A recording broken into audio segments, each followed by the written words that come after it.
Youth entrepreneurship and small business development, including social enterprise, are vital components of the South African economic recovery strategy. 90% of youth-owned SMMEs are micro-enterprises, 9% are small enterprises, and only 1% are medium enterprises.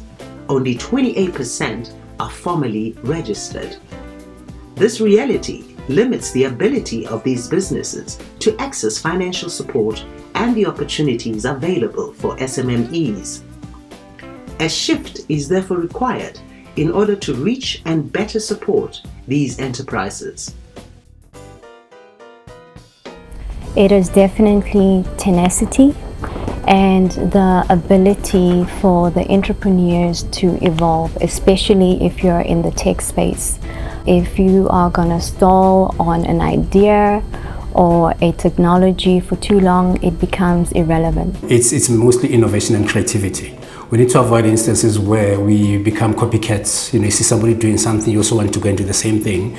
With innovation, we're looking at people coming up with solutions, societal challenges that we face, where people can come up with solutions such as, under e-marketing or e-health, e-services, education, agriculture, safety, and so forth.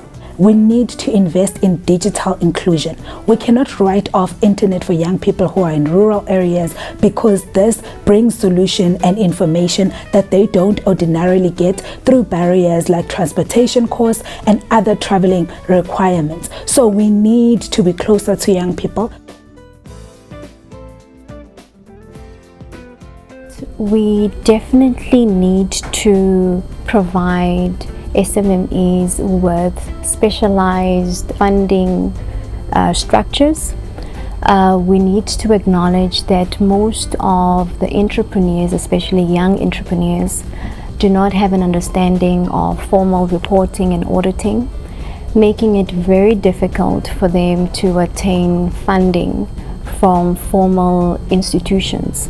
So it becomes our responsibility to see if we can have funding models that are not rigorous, that understand the environments that tech entrepreneurs play in. We need to look at risk capital, especially when you are a tech entrepreneur. Most of the investment goes in the developmental stage. In terms of funding, we also need a patient loan model where there is not an expectation for entrepreneurs to repay loans immediately. I think the first point would be a strong mentorship program that would guide them appropriately and make sure that mentorship program is underpinned with specific funding initiatives. Key to all of the startup community is access to markets. The moment you create markets for them, they suddenly grow. And of course, we need a special intervention for rural and township startup companies. I think we need to look at policy changes. We cannot really treat each and every entrepreneur out there with the same brush. We need to ensure that the type of strategies that you come up with are customized to their individual businesses. Young people are not a homogeneous group, so innovative funding for young people must also not be a blanket approach. There are young people with disabilities, there are women, young people from rural areas that need tailored funding.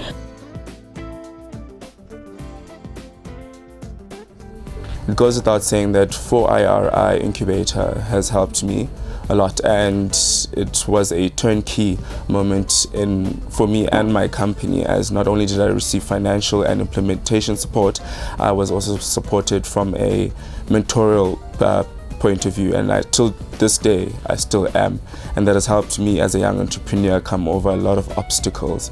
I did receive a significant support from the Department of Small Business, which CIFA is the one that also funded me under that department. So they really did give me a good support in terms of funding, and then that my business started growing from there. But before that, I used my own small capital and investment. I'll do small project and invest in the business to start. Okay, we have received mentorship from quite a lot of people, those that are already in this technical business and those that help start a business until they get on their feet. They have really exposed us to so many opportunities that we were able to acquire 3 GovTech Awards.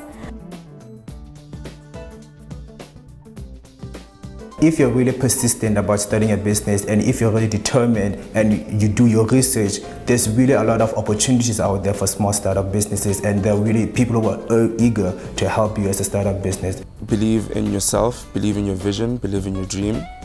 See every obstacle and every negative situation as an opportunity to be more innovative, and from that you will definitely grow not only as an entrepreneur but also as an individual. I'd say they need to start where they are. You need to find something that you really like, something that you are really passionate with, or something that you are good at. Start where you are. You can start small, which is one of the best advice I can give. Start small, grow with it gradually, gain the momentum, invest in yourself, and then go with it. You will never go wrong. So it's just to start small. If there's a need, if you want to start big, you can start big, but starting small, I will say, yeah, it's a good one. I would like to share that they must actually be very ambitious and believe in what they're saying. Opportunities comes in their own time, so it's okay for you not to get it on the first time, but keep trying. Market research. So that on its own, if you do a thorough research, you'll understand the resources that are required to venture into that particular industry. Speak with as many people as possible. The ecosystem will need to come together and work together in a new way to enable a shift to support youth entrepreneurship and development.